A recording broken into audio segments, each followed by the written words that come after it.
Welcome into the fast break here on Inside the Auburn Tigers. Jason Caldwell and Mark Murphy from Inside the Auburn Tigers magazine, newsletters, and AUTigers.com. And Mark, Auburn exhibition game now in the books. The Tigers get ready for the season opener tonight against the South Alabama Jaguars. And Mark, this has been a difficult game. A new coach for South Alabama, a different style of play, and for Auburn, you get likely get Samir Dowdy back in the lineup, which will help. But it also adds a little bit more to the mix in terms of playing style, rotation, how things go.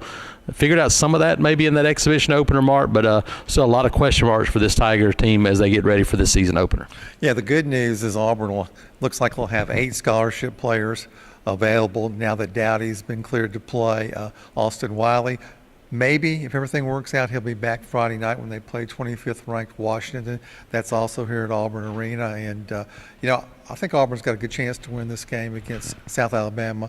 Normally you wouldn't think it'd be much of a contest, particularly with South Alabama having a new coach. But South Alabama has got a veteran team. They got 2 preseason all Sun Belt Conference players, and they'll have a good scouting report on Auburn. And Auburn just didn't look real sharp in the exhibition game after playing extremely well in the private scrimmage against Georgia Tech. So Auburn's going to need to play at a higher level. Yeah, Mark, I think one of the keys for this team is to play a little bit more inside out. I think it's something that people expect to see a lot more of when you get Austin Wiley in the game, but I think it's something that Auburn can do now, with Chimo Kiki kind of as a little bit of a centerpiece of that. We saw a little bit of that on Friday night against Lincoln Memorial, Mark, where he has assist, didn't turn the ball over, played really well, and kind of facilitating a little bit of that forward spot. I think that's something that Auburn can use more of moving forward. And Horace Spencer played well offensively in the exhibition game. I think he had 14 points, 8 rebounds, and he could do a better job.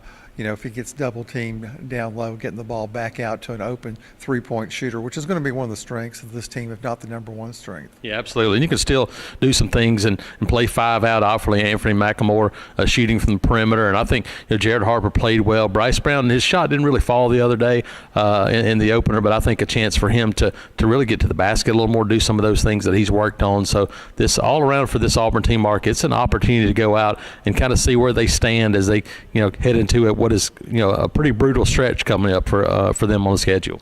Yeah, with Bruce Pearl, he believes in strong scheduling in pre-conference, and they did it last year, and not only got through it, they prospered. They had a really good record against non-conference teams, and I think this year they kicked up the schedule a couple notches, particularly with the Maui Classic. But this first week of games here at Auburn Arena, neither one are give-me's if they don't play well. Absolutely. So the first test of the week for the Auburn Tigers, Tuesday night, Auburn, South Alabama at Auburn Arena. We'll have coverage at AUTigers.com. Jason Caldwell and Mark Murphy, Inside the Auburn Tigers.